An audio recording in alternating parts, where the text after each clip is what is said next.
भैरवपुर के एक बरगद के पेड़ के नीचे बूढ़े किसान और अलग अलग वर्गों के लोग शाम के बाद आकर बैठते हैं। रात देर तक उनकी गंभीर मुद्दों पर बातचीत की आवाज से यह जगह हमेशा चहल पहल से भरी रहती है। 1 महीने पहले आई भीषण बाढ़ ने गांव का रूप बदल दिया था। तालाब और पोखरे सब अब भी पानी से भरे पड़े थे और इन्हीं दिनों हर दूसरे तीसरे दिन किसी न किसी के डूबकर मरने की खबर गांव में फैल जाती थी। और आज इसी मुद्दे पर बरगद के नीचे चर्चा तेज थी। जो भी कहिए धनमोहन काका, ये घटनाएं वाकई अजीब हैं। अजीब क्या है मास्टर? रात बेरात कोई लालटेन लेकर तालाब के किनारे जाएगा तो जाहिर सी बात है हादसा तो होगा ही, और सब उसी श्मशान के पास वाले कंकाल तालाब में ही मर रहे हैं। जो भी हो धनमोहन काका, रघु प्रसाद मास्टर ठीक ही कह रहे हैं। इससे पहले की बरसात में भी लोग मरे थे, लेकिन ऐसे 2 हफ्ते में 4 लोग डूबे हैं, ऐसा तो कभी नहीं हुआ। वह भी एक ही तालाब में डूबकर मरे हैं। अरे रहने दे, ये गांव है, कोई मुंबई और दिल्ली नहीं। यहाँ कौन सरकार आकर रोशनी लगवाएगी? हम तो किसान की हालात में जीते हैं, हमें इन्हीं हालात में जीना पड़ेगा।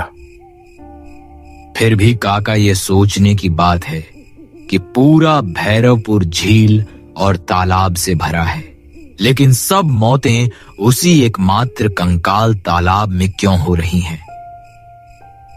हाँ, यही तो। वैसे गांव में बहुत सारे तालाब है, लेकिन मौतें सिर्फ उसी कालकूट शमशान वाले कंकाल तालाब में ही हो रही हैं। वहां 2-3 और आदमी भी बैठे थे, लेकिन वह इनकी बातों को चुपचाप सुन रहे थे, क्योंकि इस गांव में बड़े बुजुर्ग लोग जो भी बात करते हैं, आम लोग बीच में बोलना ठीक नहीं समझते। और तभी इन चर्चाओं के बीच एक अजनबी आदमी आता है। कंधे पर लाठी और पोटली कसी धोती और बारीक बोझ है। अरे ये कौन है? आप तो हमारे गांव के नहीं लगते, कहां से आप आए हो? पहले आप सभी को नमस्कार। मैं आंतला से आया हूँ। मैं इस गांव के शिवहरी पांडे का वकील हूँ। वकील मतलब कोई मुकदमा करने आए हो क्या? हाँ, मेरे दादा की 8 बीघा जमीन मेरे साझेदारों ने हड़प ली है। मैं उसी पर मुकदमा करने आया हूँ। पर बाबू, आपने यहाँ आकर बहुत बड़ी गलती कर दी है। भैरवपुर में मुकदमेबाजी नहीं होती। यह सुनकर परदेसी आदमी जैसे बुझ सा गया। उसके चेहरे से उम्मीदें उतर गईं।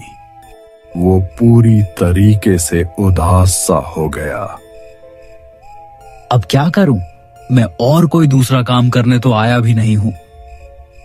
धनमोहन काका का मतलब गलत मत लेना। असल में शिवहरी पांडे अब इस गांव में नहीं रहते हैं।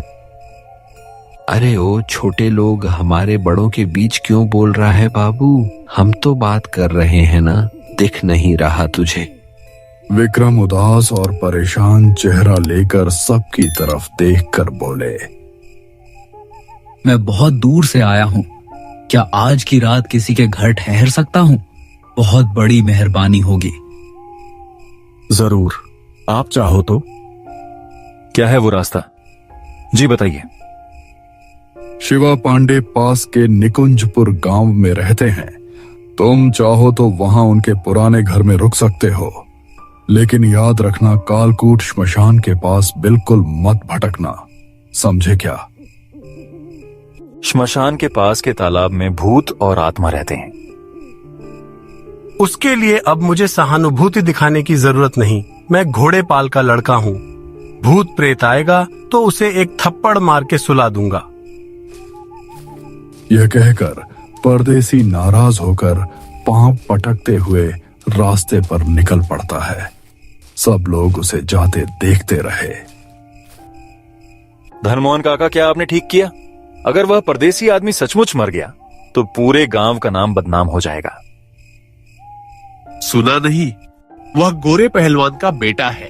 अरे चिंता मत करो, अगर कुछ भी हुआ तो लोग कहेंगे गांव वालों का कसूर नहीं, मैंने सही ही किया। अब बहुत रात हो गई है, तुम लोग जैसे चाहो देख लो उस आदमी को, मैं तो अब जा रहा हूं।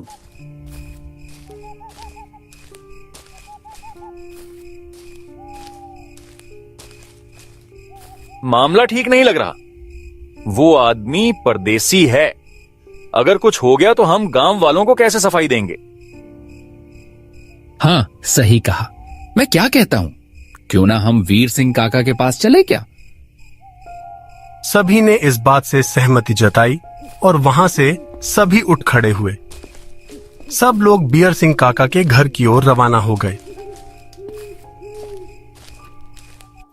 दूसरी तरफ परदेसी सोच रहा था, अगर उसे पता होता कि इस गांव के लोग इतने कठोर और बेरहम हैं, तो शायद मदद मांगता ही नहीं। अब धीरे धीरे वह कंकाल तालाब के किनारे कालकूट श्मशान की ओर बढ़ता चला जा रहा था। लंबे ताड़ के पेड़ों के बीच से गुजरते हुए उसका मन घबराने लगा। वह भूत प्रेत में विश्वास नहीं करता था, लेकिन सुना था कि यह रास्ता ठीक नहीं है। यहाँ अक्सर कुछ ना कुछ घटनाएं होती रहती हैं। और तभी चलते चलते अचानक उसके सामने एक परछाई खड़ी हो जाती है। उसका आकार काफी बड़ा था। वह आकृति बिना कुछ कहे उसकी ओर बढ़ने लगती है। कौन है?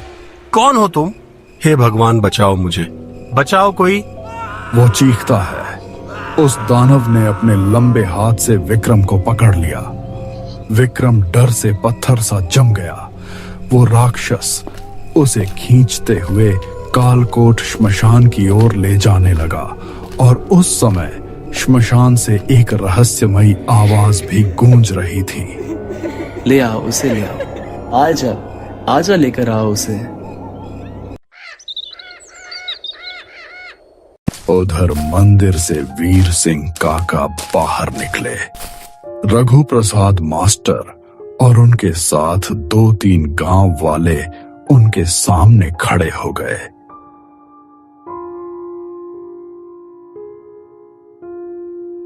क्या हुआ? सब लोग ऐसे घबराए क्यों और कहां भाग रहे हो? कुछ तो गड़बड़ है वीर सिंह काका। या तो कोई अनहोनी हो चुकी है, नहीं तो फिर कुछ बहुत बड़ा होने वाला है। आपकी मदद बहुत जरूरी है। हम तो कुछ समझ ही नहीं पा रहे हैं। पिछले 1 महीने से कालकूट श्मशान में एक काली साधना करने वाला अघोरी ठहरे हुए है। और आप जानते हैं, मैंने कई बार उस बूढ़े धनमोहन काका को वहां जाते देखा है। लेकिन असली वजह क्या है, यह हम में से कोई नहीं जानता। मुझे भी बहुत पहले शक हुआ था। धनमोहन कुछ न कुछ गड़बड़ जरूर कर रहा है और मैंने भी उसे कई बार कालकूट श्मशान की तरफ जाते देखा है। वो क्या कर रहा है काका? हमें तो बिल्कुल समझ ही नहीं आ रहा। शायद अब और समय बर्बाद करना उचित नहीं होगा। वह परदेसी भी उसी श्मशान की ओर गया है। हमें भी उसी ओर चलना चाहिए। ठीक कहा, चलो चलते हैं। अब और किसी को बुलाने का समय नहीं है हमारे पास।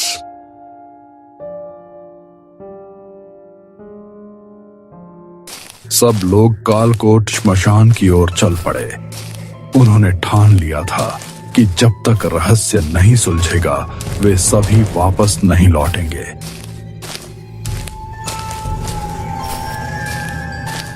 दूसरी तरफ विक्रम एक कांट पर बंधा है। सामने अघोरी की आग जल रही है।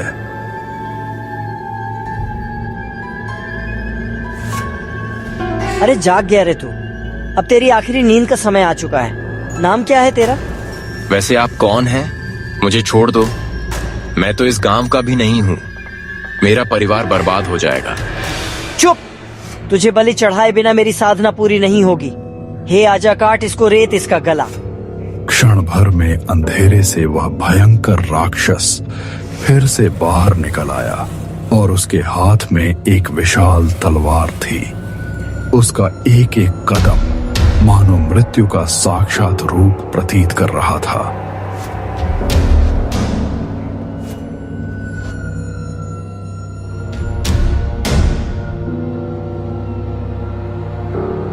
मुझे छोड़ दो, मैं परदेसी हूं।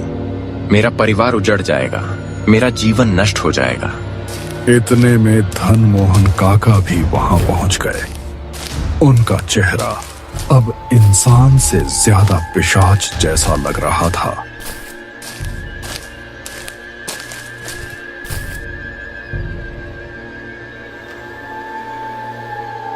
हाँ, तू परदेसी है, लेकिन बलि का कारण तुझे भी जानना चाहिए। वह तालाब देख रहा है। उस तालाब को अमृत पोखर बनाने की कोशिश कर रहा हूँ। जिसकी भी जान वहां जाएगी, उसकी जीवन शक्ति तालाब में बंध जाएगी। अघोरी और धनमोहन को क्या पता था, झाड़ियों के पीछे मास्टर वीर सिंह और बाकी गांव वाले उन्हें चुपके से देख रहे थे।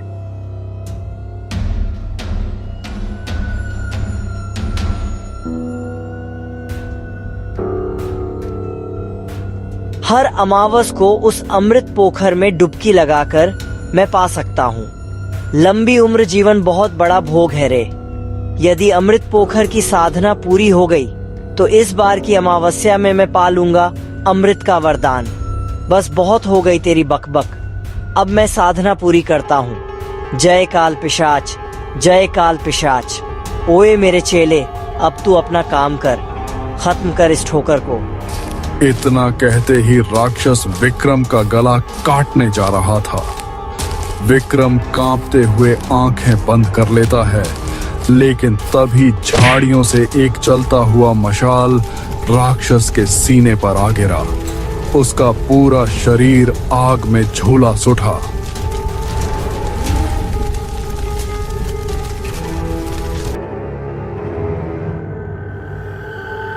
कौन किसने किया ये? किसकी इतनी हिम्मत हुई रे? किसने किया? झाड़ियों से बियर सिंह, काका और बाकी गांव वाले निकल आए। हमने मशाल फेंकी थी, रघु प्रसाद मास्टर ने।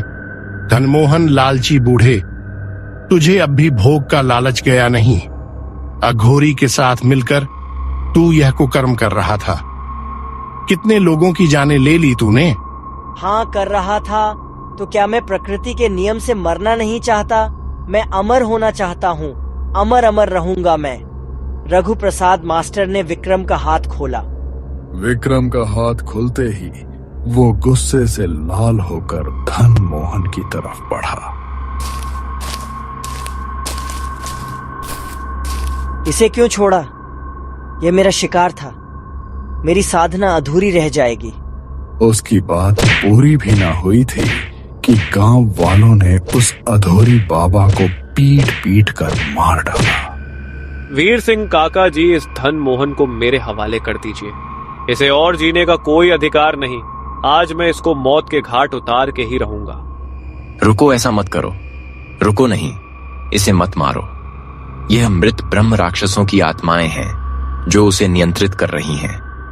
अगर तुमने इस समय इसे मार दिया तो उन आत्माओं को मुक्ति नहीं मिलेगी। लेकिन विक्रम, जिसे बचाकर जोश आ गया था, किसी की नहीं सुनता। उसने उस बूढ़े धनमोहन को इतना मारा